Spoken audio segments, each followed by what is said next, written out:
Ferrand vous invite au cœur de l'histoire sur Europe 1. Le vendredi 9 février s'ouvriront à Pyeongchang en Corée du Sud les 23e Jeux Olympiques d'hiver dont vous pourrez suivre bien sûr les grandes heures sur Europe 1. Et c'est dans cette perspective que Franck Ferrand nous parle aujourd'hui des JO d'hiver de Grenoble. Bonjour Franck. Bonjour Anissa, bonjour à tous. Vous avez mis votre maillot rouge aujourd'hui. Les Jeux de Grenoble ont été inaugurés il y a 50 ans par le général de Gaulle. C'était le 6 février 1968 et pour en parler, nous avons eu recours à l'une des grandes voix du sport en France, Jean-Paul Olivier, qui me fait l'amitié d'être avec nous cet après-midi. Et nous serons aussi au téléphone avec Nelson Montfort et avec celui qui a allumé la flamme des Jeux Olympiques, Alain Calmat. Mais quelle affiche! Vous imaginez ça? Allez, chaussez vos patins. Moi, j'ai déjà mes skis aux pieds. Il est possible que les exploits sportifs ne changent pas le cours de l'histoire, quoique, il arrive en tout cas qu'ils suspendent le temps pendant un moment. Quand soudain un athlète transcende sa discipline, quand il en repousse les limites, ce sont des millions d'inconnus qu'il touche au cœur. Et que l'on soit aux premières loges ou derrière, plutôt devant son poste de télévision, on sait et qu'on pourra dire « je l'ai vécu cet instant-là ». Et même d'une façon mystérieuse, on pourrait presque dire « j'y ai participé ». Tous ceux qui, enfants ou déjà adultes, ont assisté aux Jeux Olympiques de Grenoble en 1968 peuvent témoigner de ce sentiment. 50 ans après, ils partagent toujours un trésor en commun, le souvenir d'émotions. Des émotions ineffaçables, une fierté particulière aussi pour les Français d'avoir accueilli cette compétition de prestige tellement riche en événements et qui s'était passée d'une façon aussi exemplaire. On en parlera tout à l'heure avec Jean-Paul Olivier. Le défi était grand pour la France du général de Gaulle. D'abord, il a fallu convaincre le Comité international olympique de l'opportunité d'organiser les Jeux en France. Ça, d'accord. Il y a eu, on peut dire que l'aventure grenobloise s'inscrit dans toute une histoire. Il y avait eu une déception puisqu'en 63, Lyon était candidate à l'organisation des Jeux d'été de 68 et Lyon avait essuyé un cinglant revers. Lors du vote de désignation, elle n'arrive que 3e avec presque 3 fois moins de voix que la ville choisie qui était Mexico cette année-là. Dès lors, cet échec a laissé toute la place nécessaire à la candidature de Grenoble pour les Jeux d'hiver, ce qui ne veut pas dire que cette candidature ait été pour autant tellement facile à défendre. Début 64, la capitale du Dauphiné ne l'emporte que de peu, après plusieurs jours de scrutin, et le challenger, si j'ose dire, c'était Calgary au Canada. Dès lors, la tâche s'annonce difficile et même, disons-le, pharaonique. C'est vrai que Grenoble est une ville importante, mais c'est une ville excentrée qui paraît loin à l'époque d'être en état de recevoir une Olympiade. Éric Monin raconte « Les moyens de communication, les routes, le chemin de fer sont dépassés. Le réseau téléphonique n'est pas totalement développé. Grenoble devient une affaire d'État. Georges Pompidou a justifié la volonté du gouvernement en déclarant « Il y avait là une occasion unique de développer notre équipement et de donner à nos stations une publicité sans précédent. Voilà autant que les Jeux eux-mêmes ceux qui justifiaient cet effort exceptionnel. » Et c'est vrai qu'on a mis les moyens. En quelques années, de nombreux bâtiments vont surgir de terre, les infrastructures sportives évidemment, mais aussi un palais des congrès, un hôpital, un hôtel de ville et même une autoroute et un aéroport. Spécificité de Grenoble, la ville, bien qu'elle soit cernée par des massifs majestueux, cette ville n'est qu'à un peu plus de 200 mètres d'altitude et son espace est assez limité aussi. Les sites olympiques vont être multiples, répartis dans des stations d'altitude de la région. À l'époque, c'est une nouveauté. Le temps passe, les travaux avancent. Est-ce que le rythme est suffisant ? On a quand même de sérieux doutes au moment d'une compétition de ski organisée au début de 1967 à Champs-Rousse, compétition qui se déroule donc dans ce qui est appelé à devenir un site olympique un an plus tard. Et plusieurs délégations étrangères ont une mauvaise surprise à leur arrivée. Les logements qu'on leur avait réservés sont tout simplement inacceptables. Les athlètes sont supposés dormir dans des chambres sans confort, sans aucune intimité. Pour la préparation physique, le moins qu'on puisse dire est qu'il y a mieux. Et tout ça va dégénérer. Plusieurs équipes s'en vont avant l'épreuve. Et bien entendu, la presse en fait ses choux gras. Eh bien, ça va être beau. Grenoble l'année prochaine, vous imaginez. C'est un scandale, disent certains journaux. Une pagaille honteuse. Et lorsque le général de Gaulle apprend ça, il tape du poing sur la table. On peut imaginer que les responsables ont passé ce jour-là un mauvais quart d'heure. Paul Zilbertin précise, de Gaulle recommanda aussitôt que tout fut mis en œuvre, quel que soit le coût, au cours des 12 mois à venir pour redorer l'image de la France organisatrice d'un événement planétaire. Et donc, le 6 février 1968, date du début des 10e Jeux Olympiques d'hiver, eh bien, tout est en place, figurez-vous. Tout a été fini. À temps, la cérémonie d'ouverture dans l'après-midi se veut grandiose, solennelle et même impressionnante. On va y voir des avions, des hélicoptères traverser le ciel ouvert. N'oubliez pas qu'on est en 1968. Les 37 délégations nationales, 1158 athlètes défilent sous les hurrahs dans cette arène qui a été construite de toutes pièces. 60 à 70 000 spectateurs survoltés sont là, massés, qui cherchent parmi les sportifs les Français. On les reconnaît de loin, ils sont vêtus de bleu, bien sûr. Et on attend surtout le héros, le skieur Jean-Claude Killy, qui a un air confiant, d'assez bon augure. Les athlètes sont donc en place, et puis une voix célèbre entre toutes retentit. Cette voix, vous allez l'entendre. Je proclame l'ouverture des 10e Jeux Olympiques d'hiver de Grenoble. Et la flamme olympique apparaît, transmise à Alain Calmat, patineur médaillé lors de la précédente Olympiade. Alain Calmat court à petite foulée vers l'immense vasque qu'il est chargé d'embraser au bout du stade. Et pour l'atteindre, il doit gravir un escalier qui a l'air interminable. Et pour ajouter à l'intensité du moment, eh bien, on a retransmis les battements de son cœur. Le plus impressionnant, c'était le silence dans le stade, dira-t-il. Et il nous le dira tout à l'heure, puisque nous allons l'avoir au téléphone. Cette augmentation du rythme cardiaque d'Alain Calmat, les spectateurs ne l'entendent pas puisque le son qui est diffusé en vérité est un enregistrement. En tout cas, tout le monde a le souvenir de ce moment assez extraordinaire. On retient son souffle. Ça y est, la grande vasque olympique s'illumine, le public vibre à travers le monde entier. Les Jeux de Grenoble sont lancés. C'est parti pour 13 jours de grands spectacles. Franck Ferrand vous conte l'histoire sur Europe 1. Alors cet après-midi, Franck, vous nous racontez l'aventure des Jeux Olympiques de Grenoble en 1968. Les organiser ces Jeux a été un véritable défi qui semble relevé au moment de leur ouverture. On vient de le vivre avec le général de Gaulle qui a proclamé l'ouverture de ces 10e Jeux Olympiques. Mais c'est pas de mémoire, c'est pas la première fois que la France organise des Jeux Olympiques. Non seulement ça n'est pas la première fois, mais la première fois qu'il y a eu une déclinaison hivernale des Jeux Olympiques, c'était en 1924 et c'est Chamonix qui les a accueillis. Alors, vous imaginez bien qu'en 44 ans, les choses ont évolué. Il y avait 16 nations participantes en 24, il y en a 37 en 68, avec 5 fois plus d'athlètes. Autre changement important, les épreuves sont diffusées à la télévision. Et évidemment, ça change tout. On peut même dire, c'est pour la petite histoire de l'audiovisuel, que pour la première fois, on a la télévision en couleur à Grenoble. Donc, il y a très peu de postes en France pour capter cette télécouleur, mais enfin, néanmoins, les images sont diffusées telles quelles, avec un potentiel publicitaire considérable et qui ravive ô combien le fameux débat sur la dimension professionnelle de certains sports. Bon, alors revenons au sport stricto sensu. Les premiers athlètes à concourir sont les hockeyeurs, dès la soirée qui suit la cérémonie d'ouverture. Et pour beaucoup de Français, assister à des matchs de hockey, disons-le, n'est pas très habituel. Mais ça, c'est aussi la saveur des JO que de s'initier à des sports auxquels, a priori, on n'est pas habitué, bien entendu, avec des règles plus ou moins complexes. Par ailleurs, la compétition de hockey est aussi l'occasion d'un autre grand classique des Olympiades, la transposition sportive d'un conflit politique. En effet, comme le note Claude Francillon, lors de la finale, l'URSS affronte la Tchécoslovaquie, alors qu'au même moment, le printemps de Prague est enclenché. Et là aussi, comme dans la grande histoire, si je puis dire, ce sont les soviétiques qui vont l'emporter.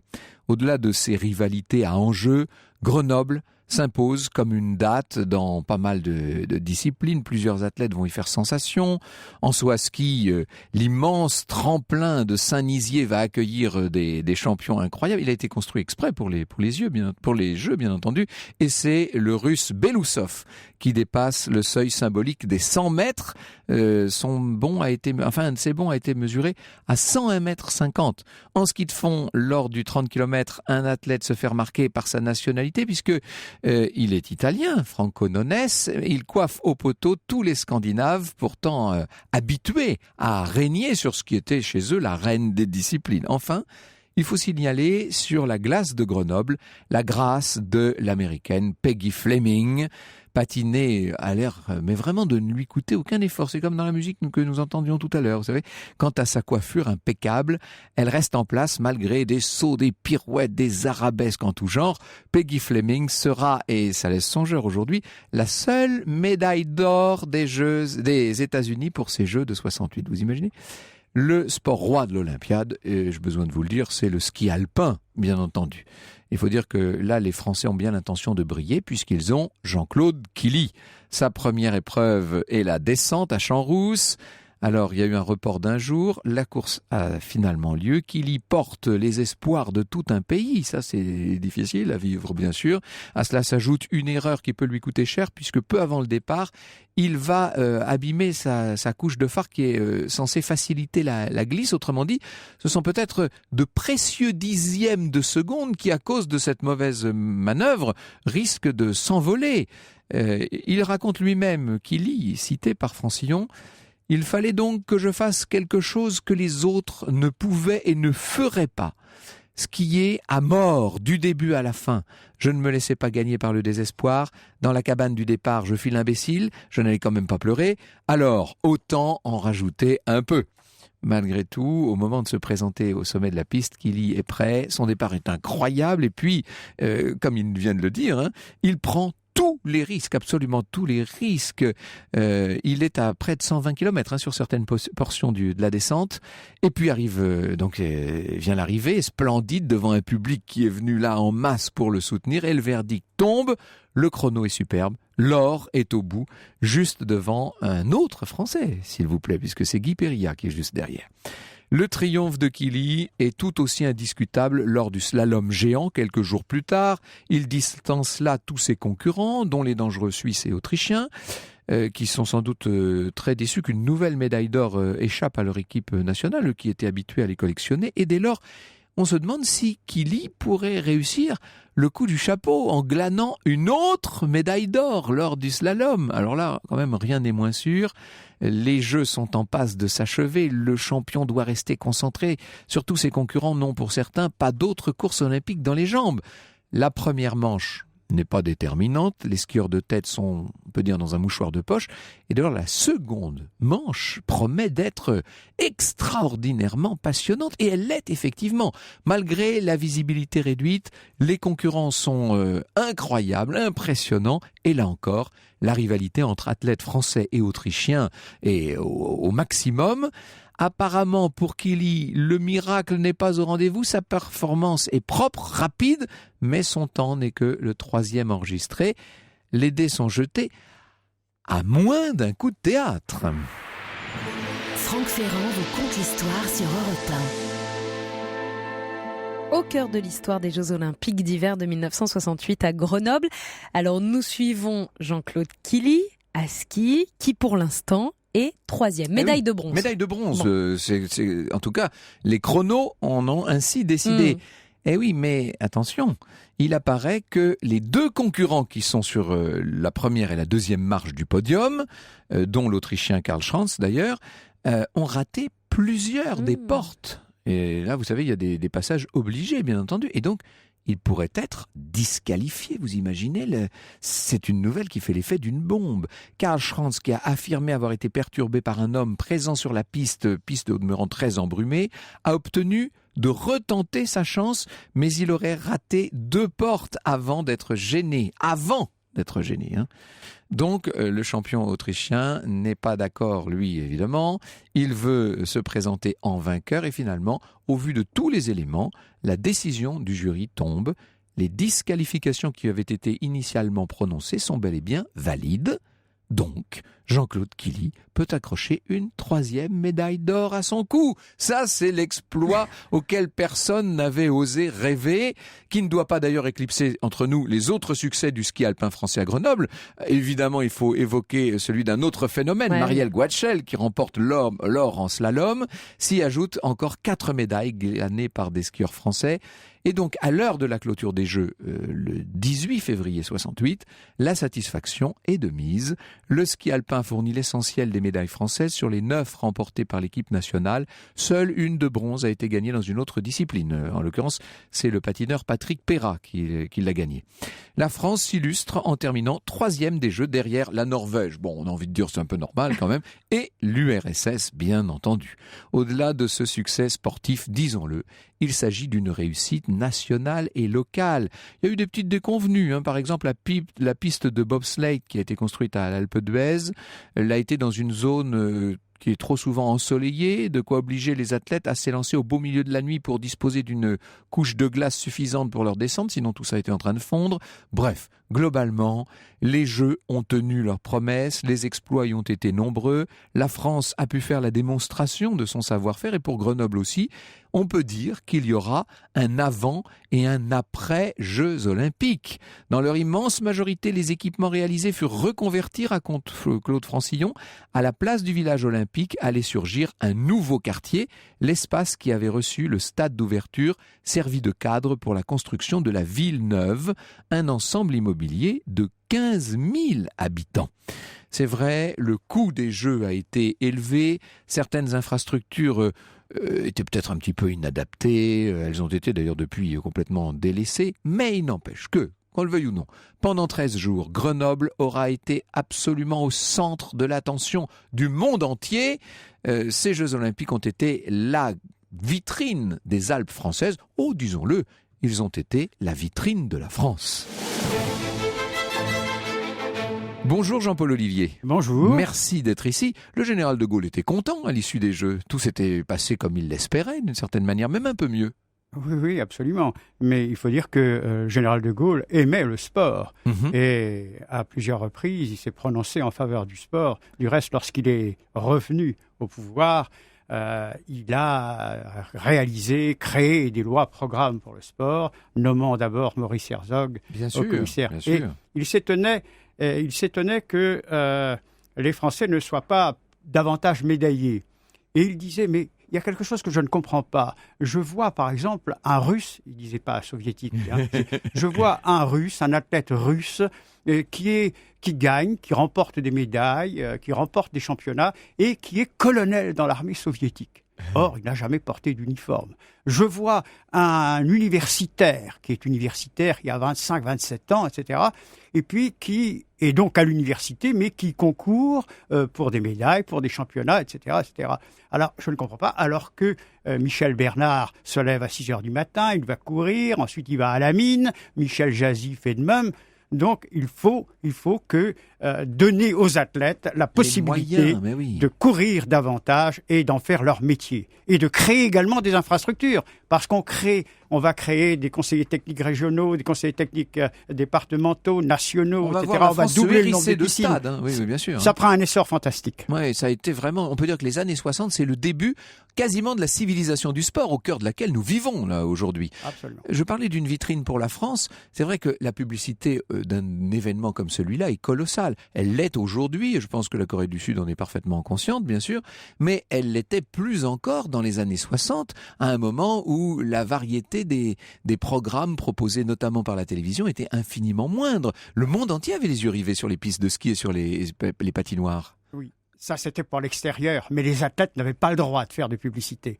Avery Brundage, le président du comité international olympique, avait demandé donc aux athlètes de ne pas montrer leurs marques. Les marques, ski. Oui. Il y a eu beaucoup de problèmes avec ce genre de choses. Donc pour l'instant, c'était pas encore entré dans les mœurs. À quel moment est-ce qu'on a accepté la publicité dans le cadre de manifestations olympiques ?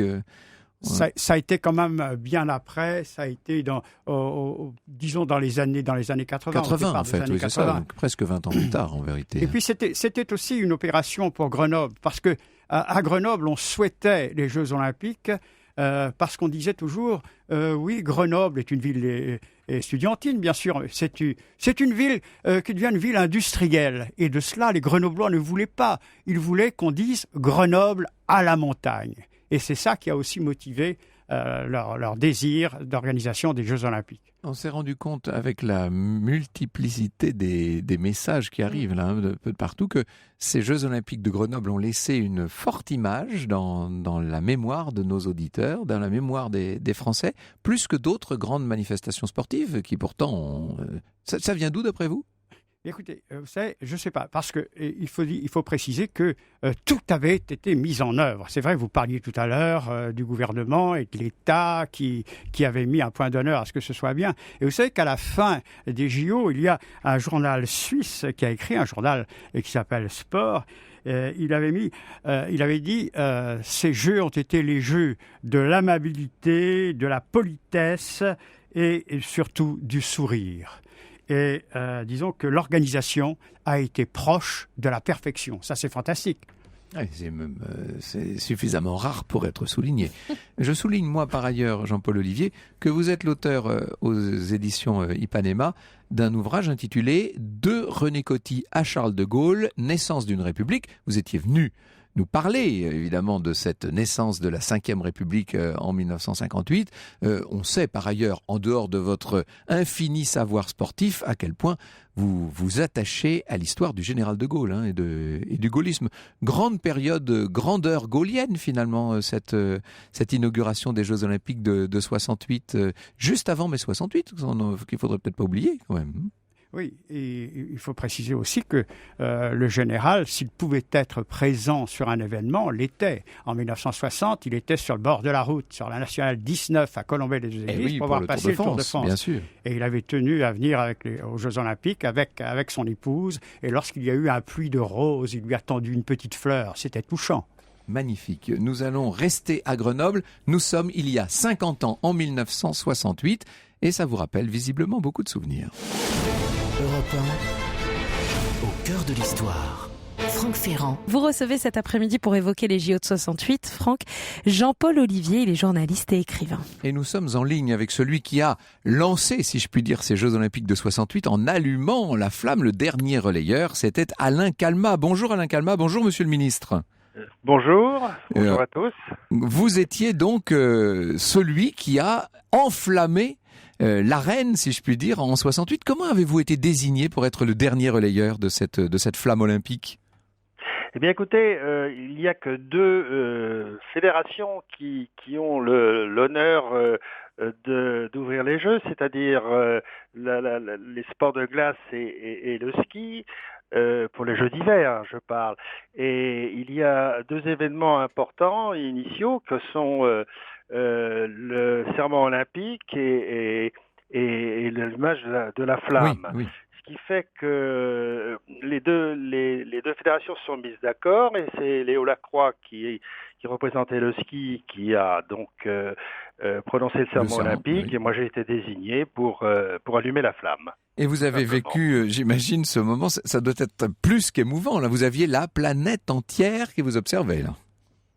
Oui, je l'ai surtout bien constaté lorsque j'ai allumé la flamme. Juste au moment de l'allumer, je me suis un petit peu retourné sur le stade et j'ai regardé toute cette foule qui était totalement silencieuse et attentive. Il y avait un peu de soleil couchant et c'était magnifique. Et je me suis arrêté 4-5 secondes que je me suis accordé pour me dire mais c'est ça l'extase en fait. Et puis je me suis retourné et j'ai enfin allumé cette flamme. Alors, et là j'existais plus. C'était la joie. C'était vraiment oui, là ça a été la liesse. Mais juste avant ça, les téléspectateurs et les spectateurs qui étaient là dans le stade entendaient battre votre cœur. Sauf que c'était des enregistrements. C'était pas en direct, oui. Si je puis dire. Hein. Non, je vais vous dire, heureusement d'ailleurs, parce que s'ils avaient entendu mon cœur battre à 180 vers la fin, je pense qu'ils auraient eu peur de me voir tomber, tellement c'était rapide. Ça, moi, je peux vous le dire que je l'ai entendu.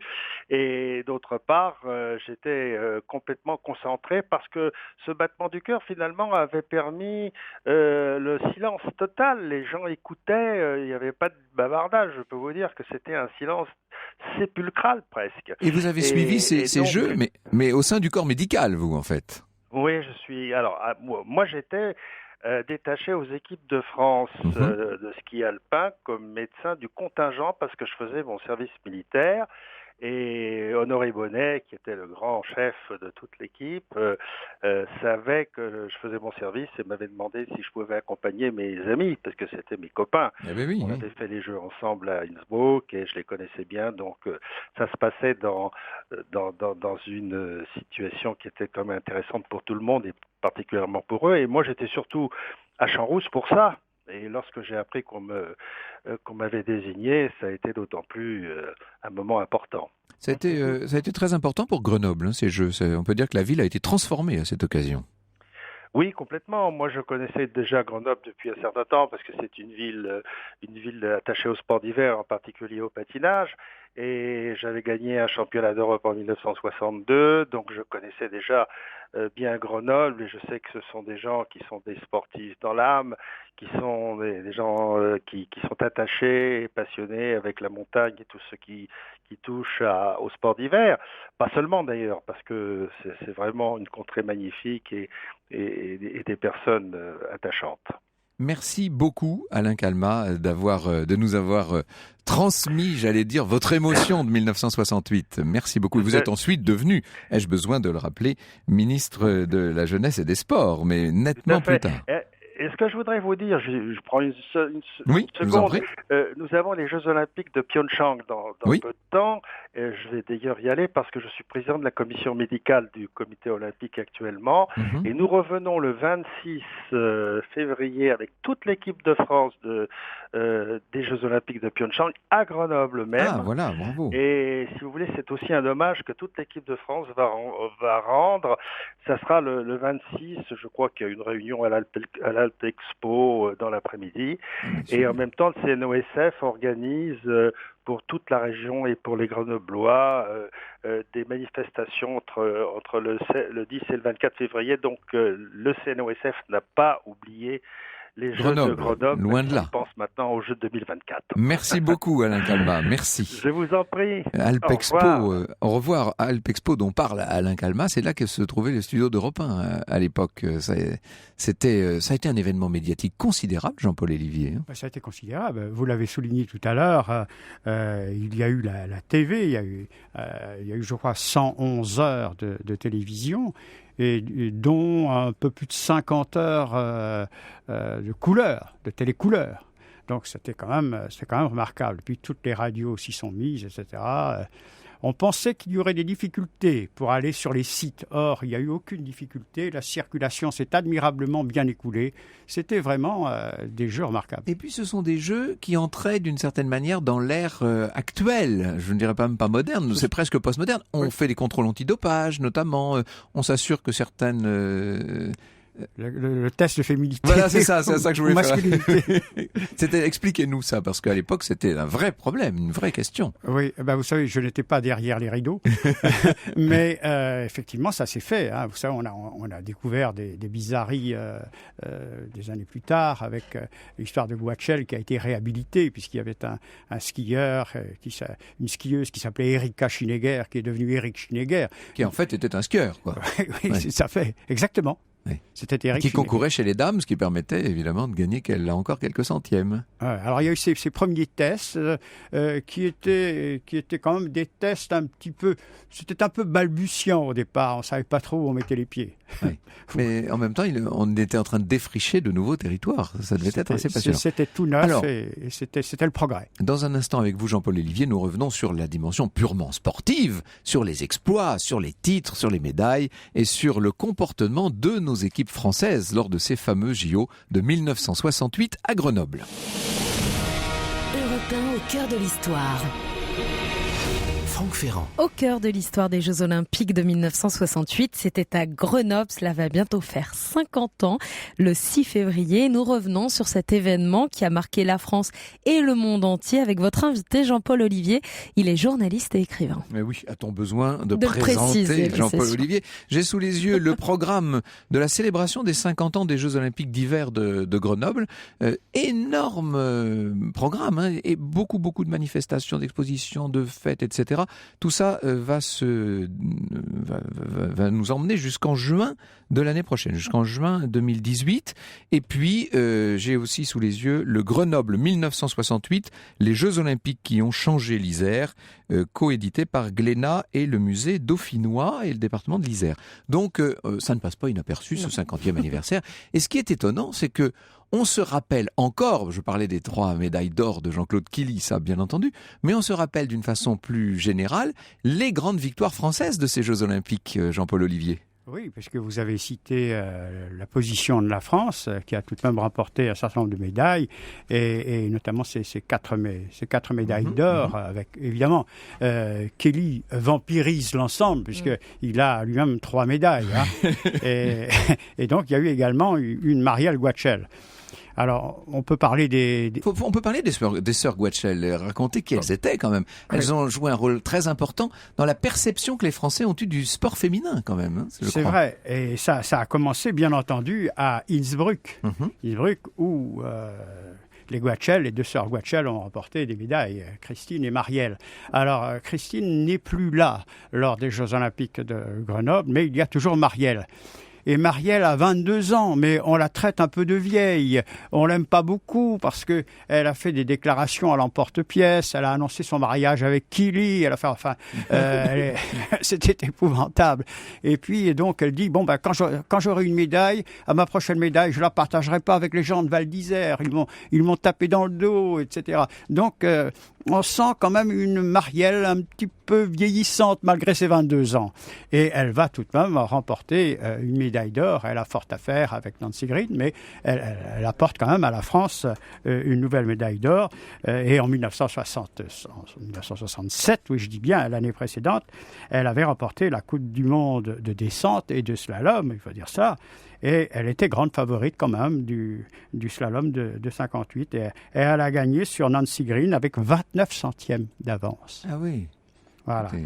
C'était donc 3 fois rien. Les autres, puisqu'on parle des féminines, à 18 ans, Isabelle Mir n'a pas gagné. Elle a été battue par l'Autrichienne prestigieuse, d'ailleurs Olga Pal. Annie Famos a également brillé, elle a pris des places d'honneur, une 2e place notamment, 2e, 3e. Donc elles ont vraiment brillé par leurs exploits et par leur présence sur la piste. Nous avons, les Français ont brillé largement au ski alpin. Il faut bien dire que dans d'autres disciplines, ce sont les Norvégiens, les Russes qui se taillent la part du lion. Et n'oublions pas la fameuse Peggy Fleming dont je parlais tout à l'heure, qui a littéralement embrasé la glace, disons-le. Elle était américaine, elle. Et c'est une américaine, oui. Elle rapporte donc, vous l'avez souligné, je crois, la seule médaille américaine de ces Jeux Olympiques. Et Peggy Fleming s'est dit en petite forme. Elle considérait qu'elle n'était pas brillante. Oui. Elle n'a pas fait les jeux qu'elle souhaitait. Mais elle a tout de même rapporté la médaille d'or. Et les Américains ont applaudi. Évidemment. Merci beaucoup, Jean-Paul Olivier. Je signale notamment qu'avec Christian Prudhomme, vous avez collaboré à cet ouvrage de Christian Prudhomme sur les coulisses et les secrets du Tour de France. Inutile de vous dire que c'est un ouvrage qui m'intéresse de très près, ça, bien entendu. J'espère. Cette collaboration de Jean-Paul Olivier avec Christian Prudhomme, donc le Tour de France, coulisses et secrets, c'est édité chez Plomb. Et j'ai un autre ouvrage à vous indiquer, c'est Sport, mes héros de légende, édité chez Place des Victoires et signé Nelson Montfort. Nelson Montfort qui est avec nous en ligne. Bonjour Nelson.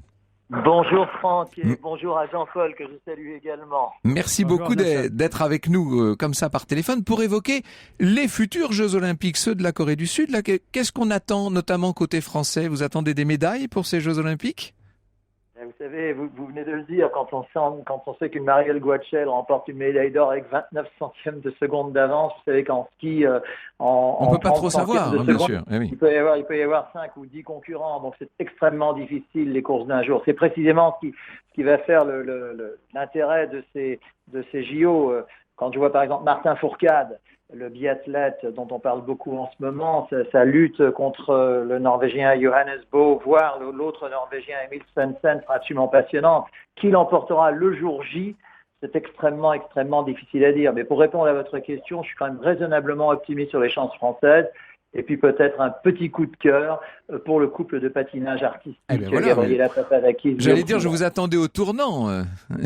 Oui. Au double axel. Au tournant de la patinoire. Oui, là, disons qu'en patinage, il y a aussi des surprises, mais au moins, il n'y a pas un chronomètre au centième de seconde. Il y a les juges, c'est encore autre chose. Oui, il y a des juges avec toute leur subjectivité, et ça, c'est un autre sujet, mais c'est bon pour les commentateurs, vous me direz. Oui, c'est exact. Avec Philippe Candeloro, nous régalons à commenter. Ce couple, quand même, est quadruple champion d'Europe. Ils ont obtenu leur 4e médaille d'or à Moscou il y a 3 jours.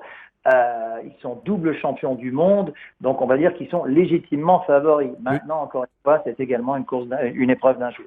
Le décalage horaire va avoir des conséquences, j'imagine, parce qu'on est très loin là. Vous êtes carrément à l'autre bout du monde pour ces Jeux Olympiques d'hiver. Oui, j'entendais Jean-Paul qui faisait allusion aux Jeux d'Innsbruck et aux Jeux de Grenoble. Ces deux villes étaient candidates pour 2018. Grenoble, ça aurait en plus tenu la route avec l'anniversaire dont vous venez de parler. Bon, maintenant, les intérêts économiques mondiaux font que, ces Jeux sont organisés en Corée du Sud. Donc on les verra quand, ou à quelle heure? Ça veut dire des rediffusions. C'est-à-dire que, effectivement, les épreuves majeures des Jeux d'hiver qu'on peut considérer comme le ski et le patinage seront diffusées décalage horaire. J'allais dire décalage horaire aidant, non, décalage horaire pénalisant. À cause du décalage horaire. Quasiment en pleine nuit en Europe, mais Dieu merci, nous allons évidemment rediffuser dans l'après-midi, voire en access prime time à des horaires plus ouverts. Oui, bien sûr, il y aura des rediffusions. Merci beaucoup Nelson de nous avoir donné, vos pronostics sur ces Jeux Olympiques qui vont se tenir là dans quelques jours maintenant à l'autre bout du monde, en Corée du Sud. On va suivre tout ça avec beaucoup d'attention, Jean-Paul Olivier, bien sûr. Oui, bien sûr. Mais il faudrait qu'on trouve tout de même des athlètes du type Kelly ou du type Guachel, parce que, vous savez, Kelly, on trouve que ses exploits ont été faciles, mais on ne sait pas un petit peu le travail qu'il y a eu en amont. Il a été fantastique, il avait des années d'avance sur tout le monde. Et puis alors, il était cadré, il disait, après sa première médaille, ce soir, comme les autres jours, je vais me coucher à 22h et demain matin, je me lèverai à 9h. Tout était fantastique. Alors, il avait une sorte de mélancolie ou de placidité, même sur le visage, mais il avait un tempérament de feu. C'est curieux parce que on revient d'une façon générale, et c'est normal, on revient toujours à Kelly lorsqu'on parle de 68. Un mot peut-être d'Albertville quand même. Il y a eu ces Jeux Olympiques d'hiver d'Albertville 1992, qui ont été aussi un beau succès. Ça a été absolument. Et on se rappelait de Grenoble, mais il faut aussi se rappeler des Jeux Olympiques d'Albertville, parce que le sport français aussi est revenu en force. Et puis ça s'est poursuivi. Pour avoir sur Grenoble une vue quasi panoramique, il faut monter chez le Père Gras. C'est ce que Lorena Martin va nous raconter dans un instant. Europe 1, au cœur de l'histoire. Franck Ferrand. Nous sommes au cœur de l'histoire des Jeux Olympiques de Grenoble 1968. Il est temps maintenant d'aller sur place, et notre guide de haute montagne aujourd'hui, c'est Lorena Martin.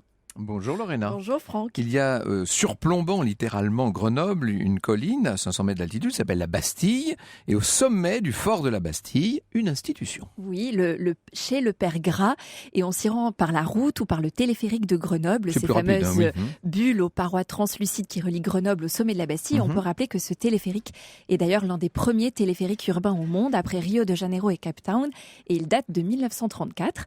Et le restaurant chez le Père Gras est suspendu à flanc de coteau, ce qui lui donne cette vue exceptionnelle sur Grenoble et le massif de Beldon, et on aperçoit même au fond, le Mont Blanc. Voilà, c'est ça, au fond, le toute côté la chaîne italien du Mont Blanc, mais... magnifique, et au beau jour, ils ont même une terrasse avec des tilleuls centenaires qui est absolument sublime. Et c'est un restaurant gastronomique qui est tenu depuis 1896 de père en fils, qui a plus de 120 ans. Même famille. Au départ, c'est au milieu du 19e siècle que Marie et Étienne Gras, originaires de Laval, s'installent dans une ferme de la Bastille, sur les coteaux de Grenoble. Et dès 1896, leur fils, Hippolyte, et son épouse Marie développent l'activité de ferme-auberge, parce que leur maison se situe près des cimenteries du Mont-Jalat et de la garnison du fort de la Bastille, et les ouvriers et les militaires qui étaient juste à côté venaient se restaurer à la ferme, et de ferme, ils sont passés à ferme-auberge, puis restaurant à la 3e génération dans les années 1940, et ils rachètent aussi les caves du Mont-Raché. Merci beaucoup, Lorena. Jean-Paul, vous vouliez dire un mot ? Je voulais simplement dire que la Bastille a été le théâtre de grandes arrivées, notamment du Dauphiné libéré. Oui. Et Bernard Hinault avait réussi un véritable exploit. Il était tombé dans le col de Porte, on l'avait remonté sur la route, il avait repris son vélo et il était arrivé à la Bastille. Nous revoilà dans le cyclisme. Je rappelle le Tour de France, coulisses et secrets chez Plon avec bien sûr Christian Prudhomme. Grenoble 1968, les Jeux Olympiques qui ont changé l'Isère, c'est chez Glénat. Et chez Glénat également, de mon compère Alexandre Pasteur, qui nous ramène encore au Tour de France, décidément, d'Alexandre Pasteur, donc skieur de légende. Un très bel album publié chez Glénat. Europe 1, au cœur de l'histoire. Retour aux origines. Et notre retour aux origines aujourd'hui est une tradition qui sont bons les vacances. Peut-être que vous préparez votre week-end. Franck, on va parler du camping en France. Vous me connaissez bien. De quand date le mot camping, Franck ? De 1903, figurez-vous, le mot camping. Il apparaît dans la presse sportive, dans le journal L'Auto, justement. Et on parle de campement sportif des Anglais. On insiste sur l'origine de la culture britannique d'un mode de vie, en quelque sorte. Les Anglais ont le génie de ces organisations en plein air, peut-on lire dans l'article en question. Depuis longtemps, le goût du camping out, parce que c'est le vrai mot au départ, et du bivouac lointain a pris dans le Royaume-Uni des proportions considérables. C'est vrai que les Anglais aiment ça tout particulièrement. Alors ça, c'est pour le mot, mais le camping lui-même, il remonte à quand ? En fait, on a campé depuis longtemps, si je puis dire. Au 19e siècle, le camping relève d'une double réaction au progrès technique d'un côté, et puis à ces grandes villes dont l'atmosphère devient de plus en plus polluée. N'oublions pas que même si ce sont des voitures hippomobiles, il y a beaucoup de chevaux, tout ça sent pas très bon. Il y a les usines qui à l'époque sont encore dans les banlieues des villes et qui empuantissent l'atmosphère, etc. En Grande-Bretagne, aux États-Unis, les YMCA, vous savez, les Young Men's Christian Associations, vont développer l'idéal du primitivisme originel à travers des pratiques en milieu naturel. C'est l'influence de ce mouvement sur le camping qui est à noter, c'est l'essentiel même de cette affaire. Les unions chrétiennes de jeunes gens, les UCJG, vont contribuer à l'essor des nouvelles pédagogies anglo-saxonnes, ici, de ce côté-ci, c'est-à-dire en France. Au cœur de l'histoire sur Europe 1.